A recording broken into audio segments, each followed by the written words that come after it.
1996 সালের 6 সেপ্টেম্বর রহস্যজনকভাবে মৃত্যু হয় বাংলা চলচ্চিত্রের অন্যতম জনপ্রিয় চিত্রনায়ক সালমান শাহর। তবে মারা যাওয়ার 28 বছর পরেও হয়নি তার মৃত্যুর রহস্যের সমাধান। এবার সালমান শাহর মৃত্যু নিয়ে নতুন তথ্য দিলেন অভিনেতার মা নীলা চৌধুরী। তিনি সালমান শাহর মামলাটি পুনরুজ্জীবিত করে ফের ছেলে হত্যার বিচার দাবি করে বলেন, সালমান শাহ আত্মহত্যা করেনি, ভারত থেকে এজেন্ট এনে পরিকল্পিতভাবে তাকে হত্যা করা হয়েছে। পিবিআই প্রধান বনোজ কুমার সম্পর্কে নীলা চৌধুরীর ভাষ্য, তাদের সঙ্গে বনোজ কুমারের সম্পৃক্ততা ছিল।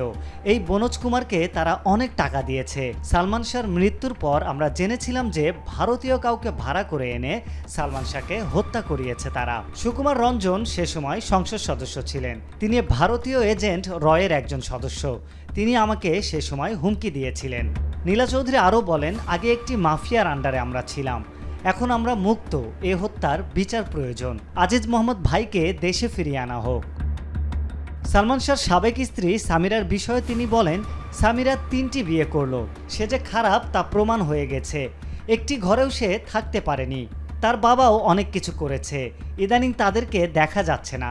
সামিরার মা সালমান শাহ হত্যা মামলার আসামি, অথচ একটি আসামিকেও কখনো জিজ্ঞাসাবাদ করা হলো না, তাদেরকে আটক করা হলো না। উল্লেখ্য, কিছুদিন আগে সাবেক পুলিশ ব্যুরো অফ ইনভেস্টিগেশনের প্রধান বনোজ কুমার মজুমদার জানান, সালমান শাহ আত্মহত্যা করেছেন, তাকে খুন করা হয়নি। চিত্রনায়ক শাবনূরের সঙ্গে বেশ ভালো সম্পর্কের কারণে স্ত্রী সামিরার সঙ্গে দাম্পত্য কলহ থেকেই আত্মহত্যা করেছেন এ নায়ক। ক্ষণজন্মা ছিলেন চলচ্চিত্র তারকা সালমান শাহ। মাত্র 27টি ছবি দিয়েই জয় করে নিয়েছিলেন ভক্তদের হৃদয়, যার ফলশ্রুতিতে এখনও তুমুল জনপ্রিয় তিনি। সালমান শাহ মাত্র 25 বছর বয়সে মারা যান। বেঁচে থাকলে আজ তার বয়স হতো 53 বছর। আরিফ হক, মাই টিভি।